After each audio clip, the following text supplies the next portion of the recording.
ছোটোখাটো চাকরি করি, গত মাসে বড় মেয়েকে বিয়ে দিয়েছি ধার দেনা করে প্রায় 6 লক্ষ টাকা খরচ করে। একটু আগে মেয়ের ফোন, বাবা কেমন আছো? হ্যাঁ মা ভালো, তুই ভালো আছিস তো? আছি বাবা ভালো। এভাবে বলছিস কেন? তোর শ্বশুরা খুশি হয়েছে তো?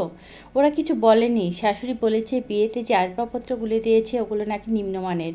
তখন আমার চোখে জল টলমল করছিল। আচ্ছা মা, তোর শাশুড়িকে বলিস পরে না হয় তাদের পছন্দ মতো কিনে দেবো। বাবা শোনো, তুমি আমাদের বাড়িতে পূজার কাপড় দেবে না? হ্যাঁ মা দেবো, কেন? তুমি কাপড় দিও না, ননদের জামাইয়ের বোন বলেছে কাপড় দিলে সবার পছন্দ হবে না, কাপড় না দিয়ে টাকা দিতে। 30,000 টাকা দিলে সবার নাকি হয়ে যাবে। আচ্ছা মা তুই চিন্তা করিস না, আমি এখনও বেঁচে আছি। আমার বুঝতে দেরি হলো না, এতক্ষণে মেয়ের চোখের অনেক জল গড়িয়ে পড়েছে। আচ্ছা বাবা এখন রাখি। আচ্ছা মা ভালো থাকিস। রাতে ছোট ছেলে বাড়ি ফিরে আমাকে বলছে, বাবা তুমি আছো? হ্যাঁ আছি, কিছু বলবি? হ্যাঁ আমার একটা ল্যাপটপ কিনতে হবে, আমার টিউশনে কিছু টাকা আছে, তুমি 50,000 টাকা দিলে হয়ে যাবে। আচ্ছা দেখি, ঘুমিয়ে পড়। না বাবা, লেট হলে এক্সাম দিতে পারবো না। এখানেই শেষ নয়, নিজের বাড়িতে পুজোর জামা কাপড় কিনতে আরও 15-20 হাজার টাকা লাগবে। আরও রয়েছে মেয়ের বাড়িতে দেওয়া বিভিন্ন সময় বিভিন্ন আয়োজন। এসব চিন্তা করতে করতে না খেয়ে শুয়ে পড়েছি। অনিতার মা অনেক কিছু জিজ্ঞেস করছিল, কিছু না বলে শুয়ে পড়েছি। মাথায় একটা বিষয় কাজ করছে, টাকা টাকা আর মেয়ের সুখ। এভাবে রাত 12টা হঠাৎ করে বুকের ব্যথাটা বেড়ে গেছে। ধীরে ধীরে আমি দুর্বল হয়ে যাচ্ছি। আমার হাত পাগুলো অকেজো হয়ে আসছে। আমার সারা জীবনে অনেক স্বপ্ন অসমাপ্ত রয়ে গেছে, সেই চিন্তাগুলো এখনও আমার পিছু ছাড়ছে না। পরের দিন সকালবেলা সবাই কান্নাকাটি করছে। আমার ছোট মেয়ে আর আমার স্ত্রী সবচেয়ে বেশি কাছে। শুনলাম বড় মেয়ে আমার অসুস্থতার খবর পেয়ে ইতিমধ্যে চলে এসেছে।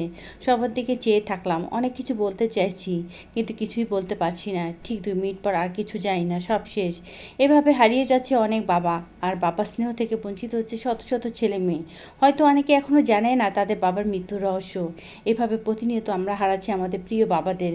জানি না কার লেখাটা, তবে লেখাটা পড়ে চোখে জল এসে গেল, নির্মম সত্যটা তুলে ধরেছে। আসলে কথাটা কিন্তু একদম সত্যি কথা। এভাবে কিন্তু আমাদের অনেক বাবাই কিন্তু অকালে ঝরে যাচ্ছে। আর বেশিরভাগ দেখা যায় এখানে আমরা যারা নিম্ন মধ্যবিত্ত পরিবারের, তাদের ক্ষেত্রে আমাদের বাবারা এসব পরিস্থিতির শিকার হয়ে থাকে। আসসালামু আলাইকুম এভরিওয়ান, আপনারা কেমন আছেন? আশা করি সবাই ভালো আছেন। কথার ফাঁকে ফাঁকে আমার রান্নার প্রায় শেষের দিকে চলে আসছি। আমি হচ্ছে বিকালে নাস্তাটা এখন তৈরি করে দেখাচ্ছি আপনাদেরকে। আমি হচ্ছে এটা চিকেন স্যান্ডউইচ করবে, তবে একটু অন্যভাবে করবো। এখানে আমি চিকেন আর একটু গাজরতে প্রথমে হচ্ছে এটাকে করে কিমা করে নিয়েছি, তারপরে হচ্ছে আপনার এটার মধ্যে অনেক চিজ দিয়েছি।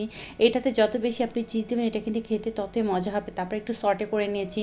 এটা আপনার স্যান্ডউইচ মেকারে দিতে পারেন, অথবা এটা আপনার ডিম দিয়ে ফোল্ড করে এটা ভেজে নিতে পারেন। তাহলে কিন্তু এটা খেতে অনেক মজা হয়। বাচ্চাদের স্কুলের টিফিন, তারপর বিকালে নাস্তা, মেহমান অতিথি আপনারা এই নাস্তাটা পরিবেশন করতে পারেন। আর এটা খেতে কিন্তু খুবই ক্রাঞ্চি লাগে। আমার ভিডিও যদি আপনাদের ভালো লেগে থাকে অবশ্যই লাইক করবেন, শেয়ার করবেন আর পেজটিকে ফলো দিয়ে পাশে থাকবেন। সে পর্যন্ত সবাই ভালো থাকবেন। আল্লাহ হাফেজ।